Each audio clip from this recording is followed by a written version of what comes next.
I would describe the company culture here as one in which everybody is relatively easygoing and has a passion for what they're doing and loves what they do and recognizes the value in being able to or being able to take advantage of working in a collaborative team, that I can do better for the person I'm working with by actually engaging with and collaborating in that care with their primary care doctor or with their therapist or with their addiction specialist or even with the pharmacy, that we can get better outcomes in doing that and seeing the value in that.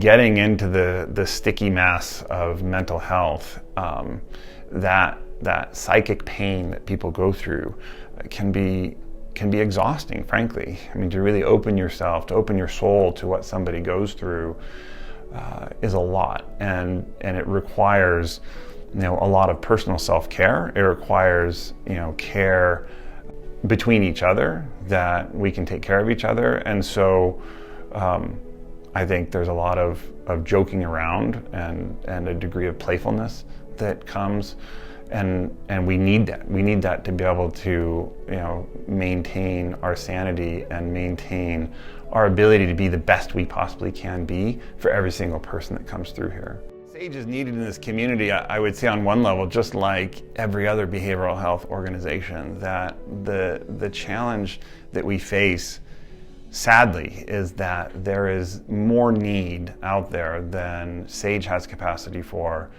and that any other behavioral health organization has capacity for. They do the best we can to take care of whoever is reaching out and wanting services, and we can't really address all of that. And so there is a dire need for that.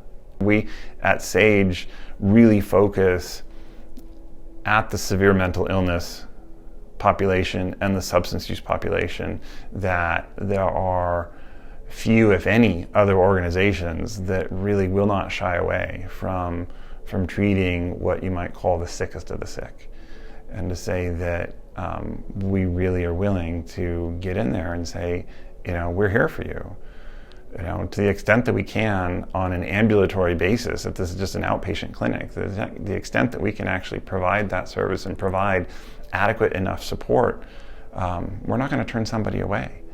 And if you've got bipolar disorder and a heroin addiction or schizophrenia and a meth addiction, we're not going to say, oh, you're too complex.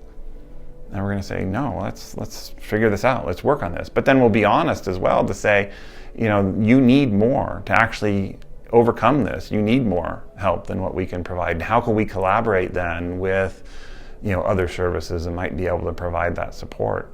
I would say that the thing I'm probably most proud of is that the clinic has grown year over year, and the clinic has maintained the culture. The individuals that are here have the same vision, the same desire to engage in the patient care that we do, and to engage in the work that we do, the same now as it was 12 years ago.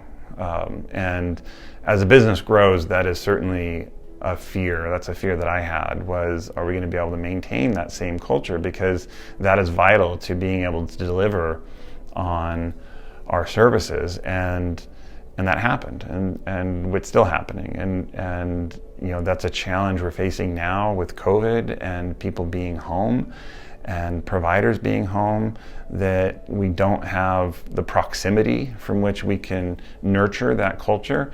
And we're going to have to come up with creative ways to say, how do we continue to support each other to be that community for patients. This idea of being a surrogate community mandates that the business itself is a community as well. We can't be a community to somebody else if we can't be a community to each other.